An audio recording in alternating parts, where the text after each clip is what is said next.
بدي ترجمة للتسريبات الأخيرة من المسلسل حول الانفجار. صحيح أن الانفجار سبب خسائر في استوديو العمل. ظهرت صبيحة هذا اليوم تسريبات لأحداث جديدة من المسلسل الهندي ضائع في الحب، حيث ظهر خوف باخي على ابنها، حيث بدأت تصرخ بأعلى صوت لها وتطلب من الشرطة أن تسمح لها بالدخول إلى المنزل.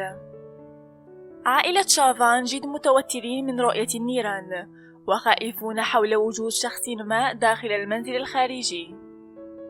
تحدثت باهفاني حول الأحداث الجديدة. ما سبب الانفجار وما مصدر الدخان؟ لا أحد يفهم ماذا يحدث. نحن أسرعنا بعدما علمنا أن فينو في الداخل، لذا نحن خائفون للغاية. أي فننقذ فينو؟ وماذا نفعل؟ آجاي الذي جاء لمنزل شافان بزي مشغل دي جي هو سبب هذه المصائب، فهو عندما دخل إلى المنزل أعطى لفينو علبة تحتوي على قنبلة، لهذا حدث الانفجار. وبسبب هذا الانفجار ارتعبنا وتساءلنا حول إصابة فينو، لأنه طفلنا وحفيد عائلة شافان ولا يجب أن يصيبه أي أذى.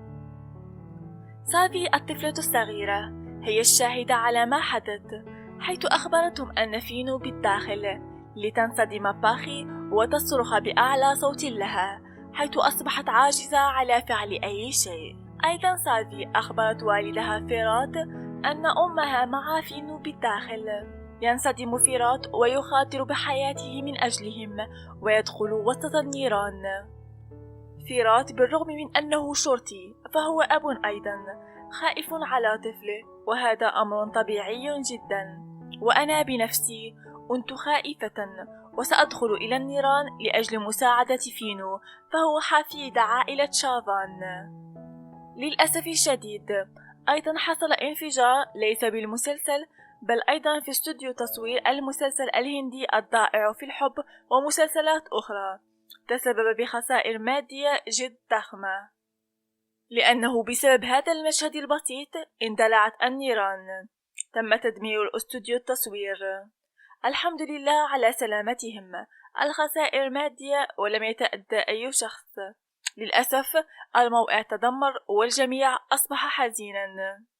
ننتظر في الأسابيع التالية تأخر في عرض الأحداث المسلسل الجديد حبيبتي من تؤون بسبب تغيير استوديو التصوير. انتهى الفيديو، اشتركوا في القناة وفعلوا الجرس لتتوصلوا بجديد الأخبار والمعلومات عن المسلسلات الهندية ونجومها، واعملوا لايك للفيديو وكلمة شكر منكم تكفيني.